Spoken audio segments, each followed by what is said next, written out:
Algunos la denominaron la Tercera Guerra Servil. Otros, la Guerra de los Esclavos. Y los más la recuerdan como aquella revuelta cuyo líder fue un tal Espartaco. Sin duda alguna, el momento más exigente, más difícil para la época tardorrepublicana romana.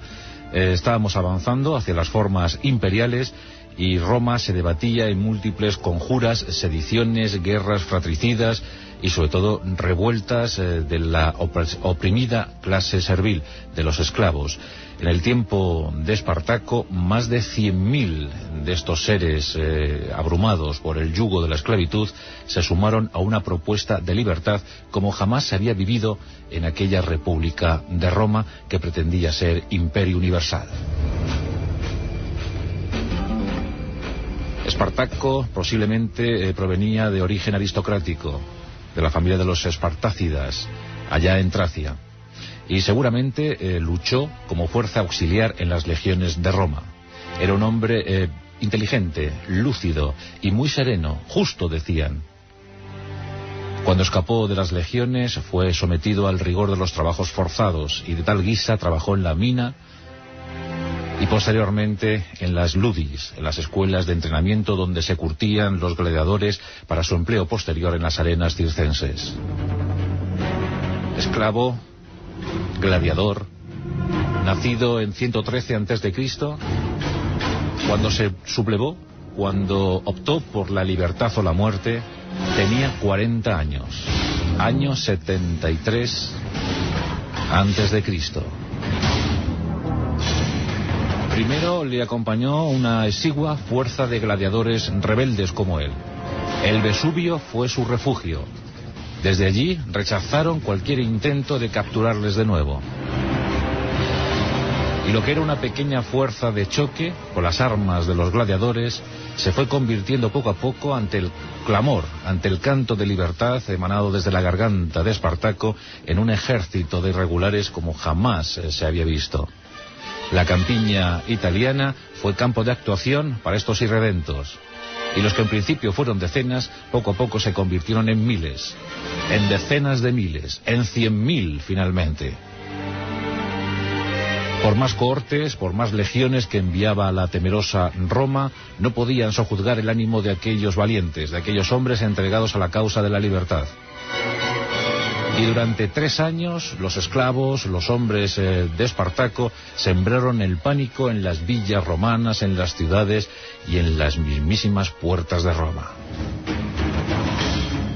Uno tras otro, los mejores magister militum de la República se chocaron estrepitosamente contra los escudos de aquellos esclavos poco entrenados, pero determinados a triunfar, a vencer o morir.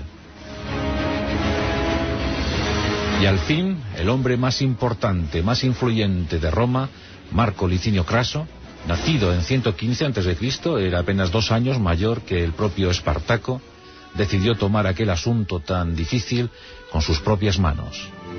Tenía dinero más que suficiente para armar ejércitos, era un hombre de prestigio acreditado, era un hombre que secretamente había sustentado los intereses, las ilusiones políticas de un tal Cayo Julio César, llamado a ser el diseñador, el arquitecto del inminente imperio romano.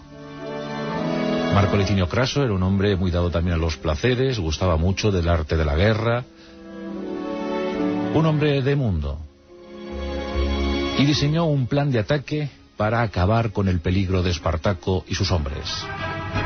Marco Licinio Craso quería o pretendía reunir 3 fuerzas de combate, 3 contingentes que en total sumarían 120.000 hombres, unas 20 legiones, prácticamente todo de lo que disponía Roma para su expansión en la República y su defensa.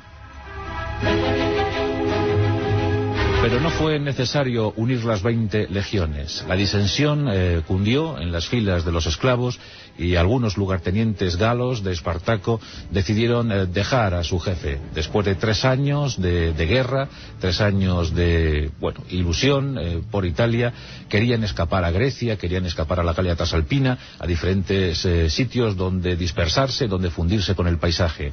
30.000 hombres se segregaron de la fuerza principal de Espartaco y fueron derrotados. Al Tracio le quedaban 80.000 hombres en armas, 80.000 hombres dispuestos a luchar hasta el fin. Pero las fuerzas de Craso avanzaron en un número de 6 legiones. La mejor maquinaria bélica de la época. Hombres entrenados casi como máquinas de matar. Las 6 legiones se iban a enfrentar a los 80.000 irregulares de Espartaco. Ocurrió en la región de la Apulia, cerca del río Sílaro. Espartaco, en un gesto dispuesto a dar ánimos a sus hombres, sacrificó con su espada su caballo. No quiso montar a caballo, quiso combatir a pie en compañía de sus soldados. Dijo que si ganaba en la victoria, si ganaba en la guerra, dispondría de miles de caballos. En cambio, si perdía, no le harían falta más.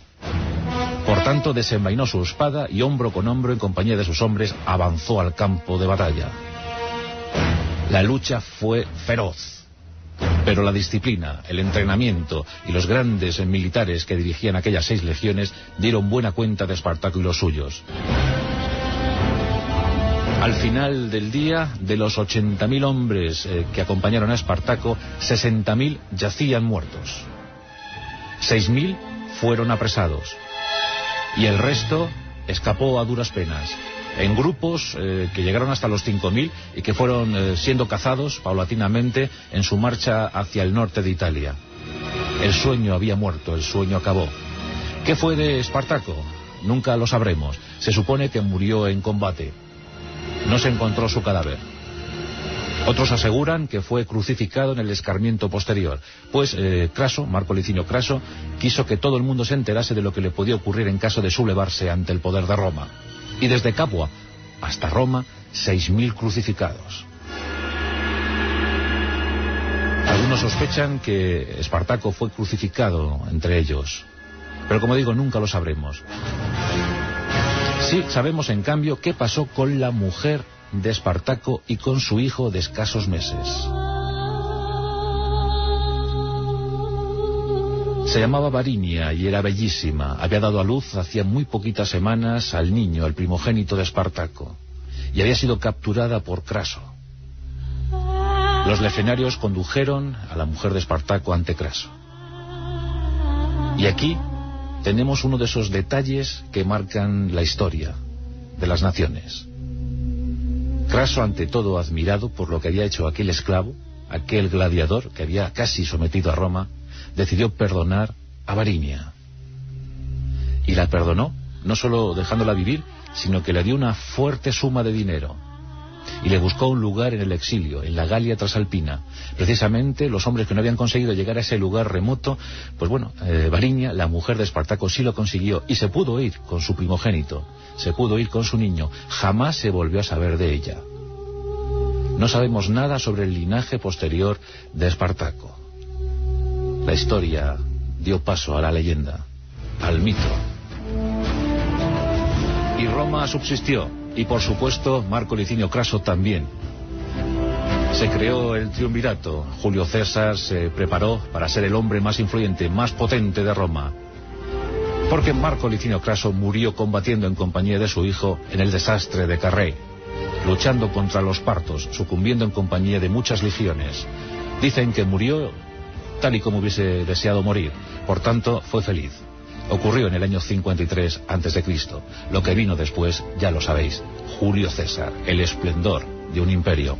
Pero hoy hemos recordado esa guerra servil, la tercera guerra servil, la última guerra de esclavos, la guerra de los gladiadores, la guerra de Espartaco. Espartaco versus Marco Licinio Craso.